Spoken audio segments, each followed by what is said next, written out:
छुट्टा छुट्टै छौँ भन्ने चाहिँ त्यो कहिले पनि थिएन है। हामी यङ मान्छे चाहिँ हामी खासमा पोलिटिक्समा भिजा मान्छे पनि होइन, खालि एउटा चाहिँ एकदम नेक भावना अब्जेक्टिभका साथ आथ्यौँ। त्यो भने देशले चाहिँ न्याय पाओस्, देश विकास होस्, विदेश नजानु परोस्, त्यति मात्र कुरा थियो। त्यतिखेरका सरकार भनौँ त अरू थिए, तिनीहरूलाई तत्काल कारबाहीमा नल्याइकन हामी चुनावमा कुनै पनि चुनावमा जान सक्दैनौँ भन्ने कुरा नि हाम्रो सामूहिक माग हो। यही सामूहिक एजेन्डा हो। उहाँहरूलाई छोड्ने कुरै हुँदैन। सरकारले न्याय दिनु सक्दैन, हाम्रो संविधानले न्याय दिनु सक्दैन भने त्यो संविधान फेरि के काम?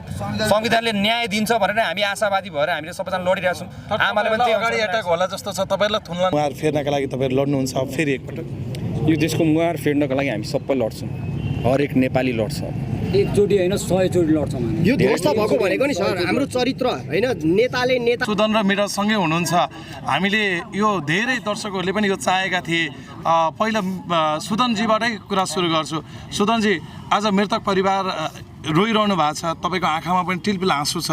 आज चाडपर्व हो तर यो देश रोइरहेको छ, आकाश पनि रोइरहेको छ भनौँ, पानी परिरहेको छ। यो जिन्दगीमा पहिलोपटक यस्तो घटना यही जुन संसद भवन अगाडि नै घट्यो। एकता हुनुपर्छ भन्ने सबैको माग थियो। तपाईँहरू यसरी मिल्नु भएको छ, सबभन्दा खुसीको कुरा यही भयो होइन? उहाँहरूको माग अनुसार तपाईँहरू अब मिलेर जानुहुन्छ नि? हामी रोक्दैनौँ। पहिलो कुरा सबैजनाले के कुरा बुझ्नुपर्छ भन्दाखेरि चाहिँ हामीहरू एकताबद्ध भएर नै तीनजना मात्र होइन, सम्पूर्ण नेपाली लाग्नुपर्छ। यो मुद्दा तपाईँको कोही आमाको मात्र होला त? यो मुद्दा त सबै नेपालीको हो नि त। सबै पत्रकारको एउटा कर्तव्य पनि हो यसलाई सत्य रूपमा देखाउनलाई।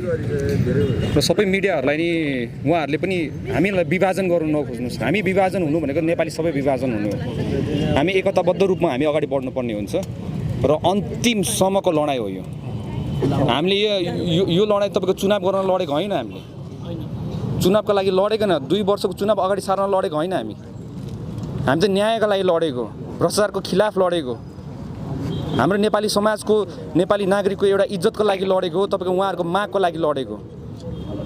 त्यही भएर सम्पूर्ण जतिजना हुनुहुन्छ हामीलाई विभाजन गर्नु खोज्ने, हाम्रोमा अफवाह फैलाउने, एकचोटि सोच्नु होला। एउटा आमाको कोख रित्तो भइरहेछ, तपाईँलाई न्याय दिइराख्नु भएको छ। यो कुरा सबैजनाले बुझ्नु होला। भरे मलाई पर्सनल अट्याक गर्नुहुन्छ ठिक छ, तर कसै आमाको कोख रित्तो कोखलाई त तपाईँले न्याय दिनुपर्छ नि त। तपाईँ आएर दिनुहुन्छ नि दिनु, तर हामी सबैजना मिलेर जानुपर्छ। कसैलाई हामी छोड्दैनौँ, हामी कसैलाई छोड्दैनौँ। यो ग्यारेन्टी हो, यो ग्यारेन्टी हो। यो इतिहासमा लेखेर राख्नुहोस्। हामी सबै नेपाली मिलेर जान्छौँ हामी अगाडि। हामी को हुन्छ उहाँहरूलाई पनि इन्क्लुड गर्छौँ, जो जेन्जी भन्छ उहाँलाई पनि राख्छौँ, जो नेपाली भन्छ उहाँलाई पनि राख्छौँ। सबैलाई राखेर हामी अगाडि बढ्छौँ र कसैलाई छोड्दैनौँ हामी। यो न्याय दिनुपर्छ। तर तपाईँहरू माथि त हेर्नुहोस् त, अब तपाईँहरूले जसलाई लखेटिरहनु भएको छ उहाँहरू त अझै बाघ बनेर आइरहनु भएको छ भन्छ नि। अनि यो हाम्रो एउटा सभ्यताले हामीलाई एउटा नेपालीले एउटा हुन्छ नि हाम्रो एउटा ट्रेडिसनले सिकाएको चिज हो कि रेस्पेक्ट गरेर। थोरै पनि गिल्टी फिल छैन हेर्नुहोस् त? छैन, यो इज्जत देखेन हामीले होइन। मिरज भाइ भनिदिनुहोस् त, आज अब सुदनजीसँगै हुनुहुन्छ, अब तपाईँहरू साँच्चैकै एकतामा हुनुहुन्छ नि होइन? यो भनिदिनुहोस् त मिरजजी। ल हजुर के भन्नु? तपाईँहरू एकतामा हुनुहुन्छ नि होइन? यो सन्देश के गयो भने तपाईँ बाहिर हुनुहुन्छ, सुदनजी बाहिर हुनुहुन्छ भन्ने मात्र सन्देश गयो कि तपाईँहरू अब एक हुनुहुन्छ कि हुनुहुन्न? होइन, हामीले पहिल्यैदेखि नै एक थियौँ है। हामीले यो पर्सनल एजेन्डा भन्दा पनि देशको लागि नै गर्नलाई चाहिँ अगाडि बढायो है। त्यो हिसाबले चाहिँ दाइले मैले पहिले भेटाएँ, मैले दाइले पहिले भेटेको, त्यो पहिल्यैदेखि भइरहेको। हामी पहिल्यैदेखि नै एक थियौँ होइन। तर अब मिडियामा चाहिँ भनौँ न 1 मिनटको शब्द बोलाएको छ भने 10 सेकेन्डको चाहिँ त्यो अलिक बिगार्ने खालको क्लिप ल्याएर चाहिँ गरिदिनुहुन्छ होइन। त्यसरी त अब हामी त सिधा बोल्ने मान्छे, आजमा पोलिटिक्समा होइन नबोल्न आउँछ, त्यसरी फिल्टर छैन, जे त्यही बोल्ने।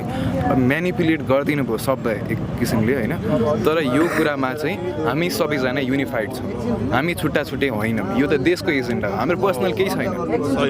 ओके, अब तपाईँहरू एउटै मुद्दा बोकेर चाहिँ अब प्रधानमन्त्री र राष्ट्रपतिलाई भेट्ने कि नभेट्ने, यहाँ त प्रब्लम हेर्नुहोस् त, आमा रोइरहनु भएको छ। अब हाम्रो चाहिँ पीडा कसले सुनिदिन्छ?